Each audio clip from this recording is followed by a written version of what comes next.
Hello, Growing Comics fan here, back again with Punisher Max, the Platoon Issue number 2.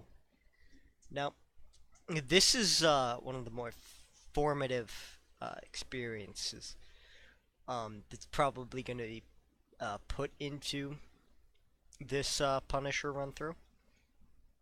Probably, I think, sets really the tone of the whole rest of the issues. How Frank Castle as the lieutenant and the American soldier starts his whole transformative experience into what's going to become the Punisher. Uh, and so as we go right through, we pick up right where the last issue ended off, and it's Latron Gap, and we find out that the writer of this Frank Castle book, the person who's interviewing the members of the platoon, somehow got into contact with him through a conference at the Smithsonian, and then he went to Ho Chi Minh City or Saigon to interview him to have a conversation of what it was like kind of being the enemy of Frank Castle, the Punisher. And this is where we kind of start to see the pros and cons of this whole system of art. So you can tell that the art isn't incredibly detailed. I mean, this guy, his face is all the same color. The books in the background, they're just sketches of books. You've got really everything's just kind of, there's only enough detail to show what's really important. So, but that's not a bad thing. It's cutting down on the costs, you know. Uh, but it's not bad. There's still enough detail where you can see, all right, these people right here, they're all shocked, and you can see the difference between each one of them in the way that they react to this. Like these three right here, they're looking at the phone, they're shocked, they're like, oh wow, look at that. And he's a little faster on the uptake. That's why he's my favorite character. Mwah. Love you, black man, whose name I don't know. If you do know his name, please put it in the comments or something. But look at him. He's casting that sidelong glare, saying, all right, I need more of an explanation on this. What's going on here? How do you know all this? And then we move on to later on, guy, and he says a very very powerful a statement here. If you're American, you will understand the notion of love of country, of fighting to defend one's home. So for us, it was our little stretch in what you call Southeast Asia. And this really starts to show the kind of philosophy that's going on here. It's in the time, it's probably quite the revelation that So it wasn't just the dirty commies against us capitalists. It was kind of like a American Revolution. You're a country, a colonial country, freeing itself from its European power. And basically, this whole page is about saying, all right, the both of us, we ain't too different after all. And so as we move through, we start to talk about the first assault on Hill 861. Um, what was it? January 21st, 1986, the Battle of Khe Sanh. And so now as we start to move from the more kind of theoretical, the more kind of writing stuff, we get back into the story of what happened in Vietnam with Frank Castle and the other members of the platoon. Like we can see here, this is where the story starts to shift from being told by the writer of the book, the person who's doing the interviewing, to the experience that the soldiers had. Like, the narrator says, sometime in the wee small hours, but then this guy cuts him off and says, no, 0030 exactly. You know, we shift from a story to an experience. So here we find out that, you know, Frank Castle has some intelligence, they're gonna get attacked. You know, everything's dark and everything's calm, and despite, you know, that they're anticipating an attack, everything's slower and steadier. And this page was about how the higher ups, the ones above Frank Castle, were kind of miffed that he called in an airstrike on his first day, and like, come on, you dude, don't do that. And then we hit the light, you know, the flares up above our head, light up the hill, and boom, boom, boom, boom, boom. There's the enemy. They're being attacked. You know, fuck, incoming. And so here we go. More on the trust that Frank Castle puts in the members of his platoon. Like, here's Frank Castle. You call it, Sergeant. You do it. The men trust you more. We'll wait until you call. You know, I'm the man in charge, but I trust you enough to run this shindig.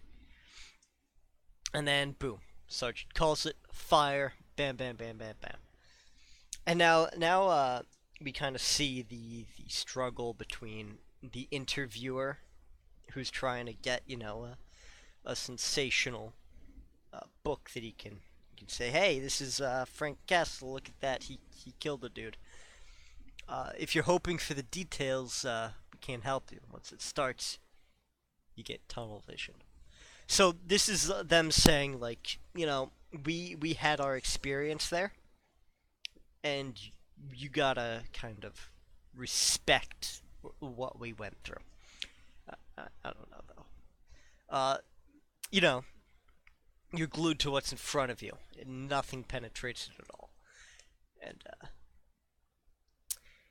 you see, here's the interviewer saying, yeah, you said you thought I was hoping for details, you know.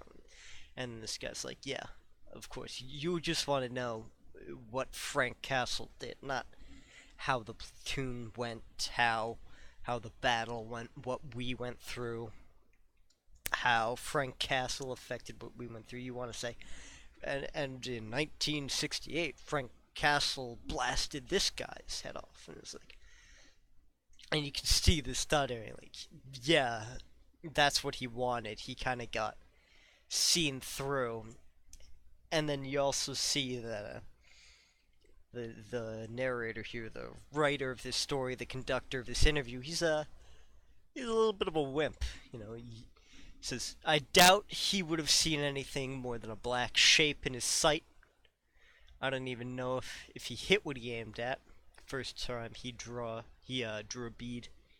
If you want to know, you better go ask the man. It's basically saying, if you really want to know about Frank Castle's experiences in Vietnam, I mean, you can ask us, you can ask his platoon mates, you can ask all the people he served with, you can talk to his enemies and whatnot, but if you really want to know, you gotta man up and you gotta talk to the guy.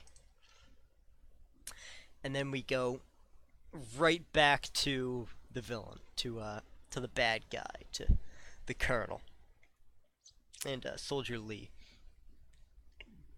So basically they're saying, you know, the attack on the hill isn't going exactly as the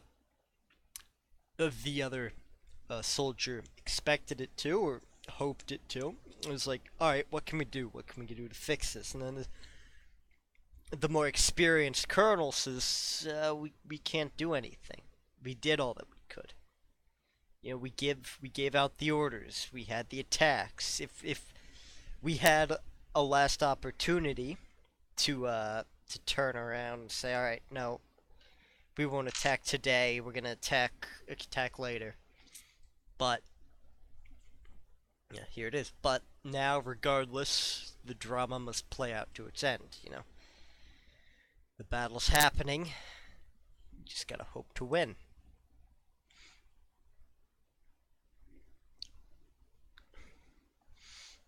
And so now, yet kind of a drama within the NVA, the Vietcong. Here. Why is such a man your adjutant? He has many good qualities, especially his father, the general. Yeah, not the best people aren't in the highest positions, and so we see kind of a conflict between Sister Lee here and the Colonel, Colonel Letrangap, saying basically she wants to go out there and to attack, and he cares for her. I think that we're looking at the beginnings of a kind of a deeper relationship between the two. Not like a romantic relationship per se, more of a kind of brother, sister, father, son kind, or father, daughter kind of relationship, where he cares about her, perhaps more than a superior would care about his soldier. Like, this is another point where the art really suits the story. The eyes here, you can see the feeling in them, and it's also not incredibly deeply detailed. Yeah, and you can see that maybe he's trying to disguise it. Like, they're certainly putting her. She seems to be quite the soldier. Uh, the colonel, doesn't seem to dispute the fact that she would be a amazing asset in the field to fight the Americans. But he says, this is going to be a long war, and if you die, then we lose a bigger asset than we take away from the Americans. And then we hit the real dramatic point in this issue. The Viet Cong, they storm through. They're not able to.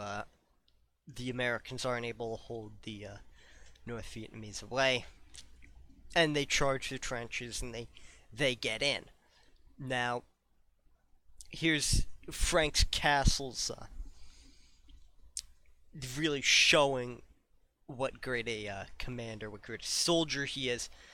He runs through. He says, "All right, guys, fix bayonets." And like, oh shit, that's not a command you hear all the time. So,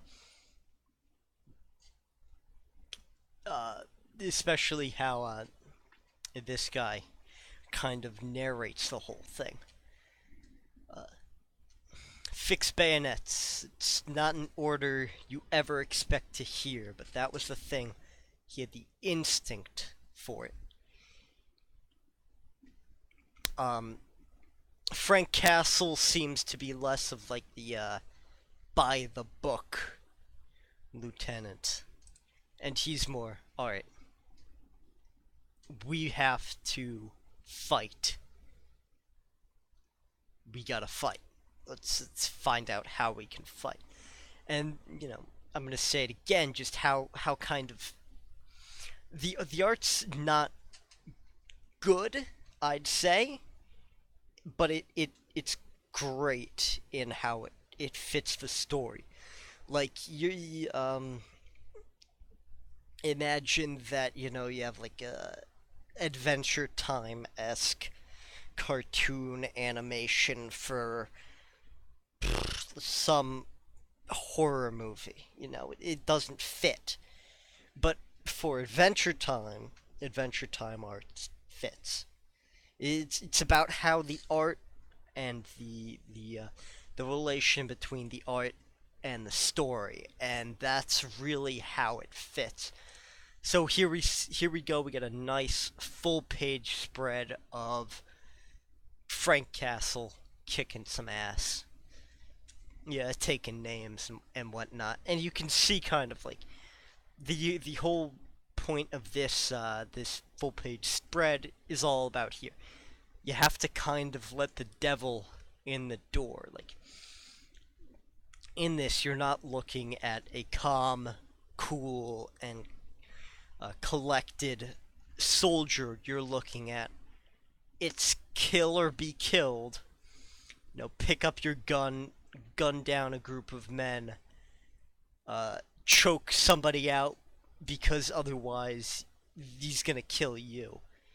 It's really the position where it's kill or be killed, and it's really shown in the art and how the people act. And you also have a very good storytelling. Every action that's said, you have one man calling out to another. One man calling out to another. You have, guns jammed. Boom. There's an observation and a reaction for everything that not only Frank Castle does, but all of the other soldiers. So, especially when this guy says that there's nobody in the foxhole for the machine gun, you can see two people right there who manned the machine gun and they're dead. And so, like, oh fuck. Yeah, right there. Oh fuck. Don't let the enemy get there. And you can see, observation, Frank Castle, reaction. Frank Castle takes out his sidearm because up here he busted his M16, and boom, he runs up, he charges up to secure the position. And here, you obviously know that they survived because, there they are later in life, but like there it says, it's a real fucking scary experience. And Frank Castle runs up, you can see them, it's like, these guys, the two VA soldiers, they're like, we have to get this working, this can turn the tide of battle. And Frank Castle, he says, if they get this working, that's gonna turn the tide of battle. And so they both have the same objective, turn the tide of battle, but they're enemies, so one man enters, one man leaves. Boom, boom, boom, boom. And then we get the biggest, bloodiest sequence of this series so far. Frank Castle takes the M60. He takes control. Boom, boom, boom. He's turning these guys into paste. It's real, just... You can feel the emotion that's being put into this. Like, I gotta do this. I gotta keep control. I gotta just fire. And you can see that Frank Castle's really into it. He's got a lot of emotion on his face, more than in any of the other panels of the comic. And then you see the surprised face of everybody else in the background. Open mouths, tiny little eyes, like, holy cow, this guy, he just he turned the tide of battle. He achieved it. And then, at the end, things calm down. They realize that nobody died. Lucky them. And, it's just a certain sense of relief that they all lived, and then a certain amount of kind of horror in what they've done. I wouldn't say horror, but, shock in what they've done. And then you got the massive explosion. You've got, you know, some shocked faces and front castles. All calm, cool, collected observation of everything. And then you get a little pun. You know, ended off with a little bit of humor. Really just a really good issue. I'm looking forward to the rest of the issues, finishing through this.